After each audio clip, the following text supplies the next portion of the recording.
हमारे YouTube channel जेके sir biology में आपका स्वागत है। आइए आज कुछ नया सीखते हैं।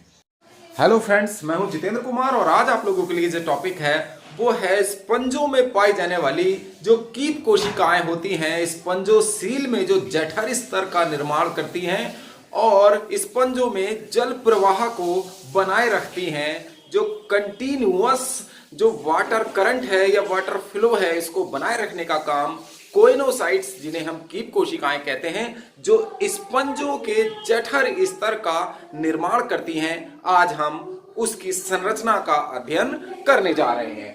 देखिए, जो फाइलम पोरीफेरा है, इसके सभी प्राणियों को हम स्पंज कहते हैं। इसके जो प्राणी हैं संघ पोरीफेरा में, वो स्पंज पाए जाते हैं और स्पंजों का जो जठर स्तर होता है, जो इनकी गैस्ट्रिक लेयर होती है, तो गैस्ट्रिक लेयर उसको हम क्या कहते हैं, कोइनोसाइट पाई जाती हैं। इसके जठर स्तर पर पाए जाने वाली जो कोशिकाएं होती हैं उनको हम कोइनोसाइट्स कहते हैं और कोइनोसाइट्स का मतलब है कीट कोशिका।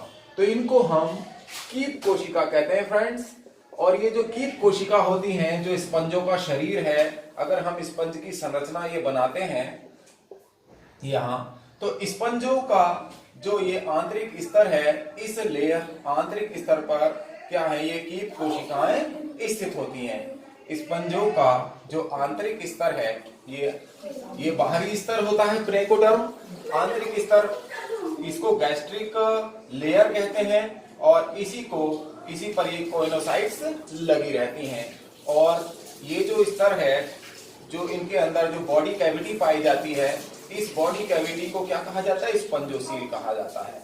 तो जो स्पंजोसील है, स्पंजोसील के अंदर जो गैस्ट्रिक लेयर है, इसमें कीट कोशिकाएं पाई जाती हैं और ये ऑस्टिया द्वारा जो वाटर है, जो वाटर को ऑस्टिया द्वारा अगर अंदर प्रवेश करता है, तो ये इसके लिए जो रेस्पॉन्सिबिलिटी है, जो रेस्पॉन्सिबल होती हैं, वो स्पंजोसील के जठर स्तर में पाई जाने वाली जो कोइनोसाइट्स होती हैं, की कोशिकाएं होती हैं, वो इसके लिए रेस्पॉन्सिबल होती हैं, वाटर करंट को बनाए रखती हैं। तो अगर हम कोइनोसाइट की बात करें, तो कोइनोसाइट का जो लेयर्स हैं, कोइनोसाइट को हम दो भागों में बांट सकते हैं। कोइनोसाइट की संरचना को, एक तो कॉलर, कोइनोसाइट की जो ऊपर का जो परत है वो कॉलर कहलाती है और नीचे का गोलाकार भाग जो है वो, और दूसरा भाग होता है इसका ओवल शेप्ड होता है, निचला हिस्सा इसका ओवल शेप्ड होता है।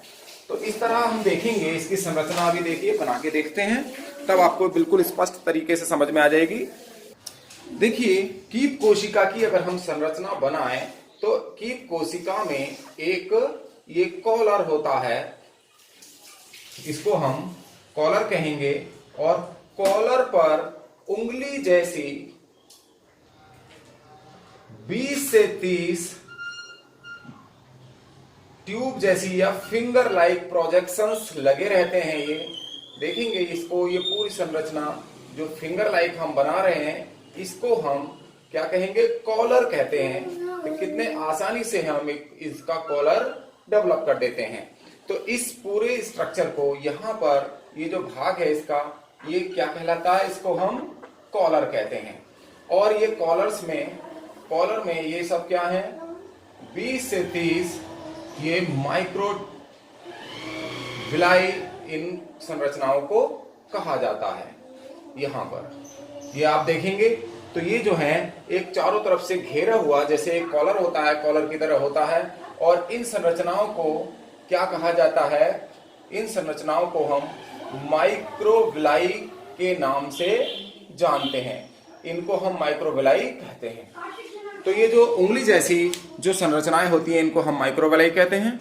इसके बाद इसका नीचे का जो हिस्सा है वो ओवल शेप्ड होता है, ये इसका ओवल शेप्ड होता है, अंडाकार होता है, और इसके निचले हिस्से पर ये साइटोप्लाज्मिक प्रवर्ध निकले रहते हैं। तो कोइनोसाइट यानी कीट कोशिका का जो निचला हिस्सा है वो अंडाकार होता है और इसके नीचे ये रूट जैसी स्ट्रक्चर्स निकली रहती हैं, इनको हम साइटोप्लाज्मिक या प्रोटोप्लाज्मिक प्रोसेसेस कहते हैं। साइटोप्लाज्मिक प्रोसेसेस यानी प्रवर्ध। तो इसमें ये साइटोप्लाज्मिक प्रोसेसेस इसमें निकले रहते हैं। ये साइटोप्लाज्मिक प्रोसेसेस द्वारा ही जठर स्तर से जुड़े रहते हैं ये कोइनोसाइट्स जो है। इसके अलावा इस अंडाकार संरचना में एक केंद्रक होता है और इस केंद्रक के साथ साथ एक इसमें संकुचनशील रिक्तिका पाई जाती है। ये कॉन्ट्रैक्टाइल वैक्यूल होगी। कॉन्ट्रैक्टाइल वैक्यूल का जल संतुलन बनाने का काम करती है। ये कॉन्ट्रैक्टाइल, ये न्यूक्लियस हो गया और ये कॉन्ट्रैक्टाइल वैक्यूल हो जाती है। इसके अंदर एक कॉन्ट्रैक्टाइल वैक्यूल होगी जिसे संकुचनशील धानी कहेंगे, कॉन्ट्रैक्टाइल वैक्यूल पाई जाती है। और दूसरा एक इसमें न्यूक्लियस होता है, एक केंद्रक होता है प्रत्येक कोइनोसाइट में, प्रत्येक कीट कोशिका में। और प्रत्येक कीट कोशिका के ऊपर आप देखेंगे तो इसमें एक बेसल ग्रेन्यूल, इसके ऊपर बेसल ग्रेन्यूल स्थित होता है और बेसल ग्रेन्यूल के ठीक नीचे केंद्रक से लगा हुआ एक पैरा बेसल बॉडी इसमें लगी रहती है। ये पैरा बेसल बॉडी होती है। तो एक पैरा बेसल बॉडी और एक बेसल ग्रेन्यूल। देखिए ये बेसल ग्रेन्यूल है, इसके ऊपर स्थित होता है बेसल ग्रेन्यूल। और दूसरा ये पैरा बेसल बॉडी पाई जाती है। पैरा बेसल बॉडी इसमें स्थित होती है और पैरा बेसल बॉडी और ये जो बेसल ग्रेन्यूल है एक दूसरे से जिस धागे द्वारा, जिस तंतु द्वारा जुड़े रहते हैं उस तंतु को राइजोप्लास्ट कहा जाता है। उस तंतु को राइजोप्लास्ट कहते हैं। इसके बाद आता है, देखिए यहां से बेसल ग्रेन्यूल है, बेसल ग्रेन्यूल से एक फ्लैजिलम निकलता है। क्या निकलता? एक फ्लैजिला निकलता है, फ्लैजिला निकलता है और ये फ्लैजिला के कारण ही कीट कोशिकाओं में गति पाई जाती है। ये जो बेसल ग्रेन्यूल से क्या है, एक फ्लैजिलम, एक धागे की तरह संरचना निकलती है जिसको हम फ्लैजिलम कहते हैं। और इस फ्लैजिलम द्वारा ही कोइनोसाइट्स में गति होती है और ये फ्लैजिला की गति के द्वारा ही स्पंजों में जल प्रवाह बना रहता है। इसको हम फ्लैजिलम कहते हैं। ये क्या है? फ्लैजिलम कहा जाता है। कशाभिका पाई जाती है। इसके अतिरिक्त इसमें क्या है, साइटोप्लाज्म होगा। देखिए बेसल ग्रेन्यूल, राइजोप्लास्ट, पैराबेसल बॉडी, न्यूक्लियस, इनके साथ साथ इसके साइटोप्लाज्म में कुछ खाद्य धानियां भी पाई जाती हैं। फूड वैक्यूल्स इसमें उपस्थित होती हैं। फूड वैक्यूल्स इसमें पाई जाएंगी। तो इस प्रकार आप देखेंगे एक कोइनोसाइट की संरचना यहां कंप्लीट हो जाती है। इसमें फूड वैक्यूल्स अनेक पाई जाती हैं, अनेक। एक बार हम फिर से इसको डिफाइन करते हैं। देखेंगे ये जो कीट कोशिका की संरचना है, स्पंजों में पाई जाने वाली ये जो कीट कोशिका है, तो इस कीट कोशिका को हम दो भागों में बांटते हैं। एक कॉलर, तो कॉलर और दूसरा ओवल शेप्ड पार्ट होता है, निचला हिस्सा। तो जो कॉलर है, कॉलर जो है माइक्रोबिलाई से, उंगली जैसी अनेक प्रवर्धों से बना होता है और इनकी संख्या 20 से 30 होती है।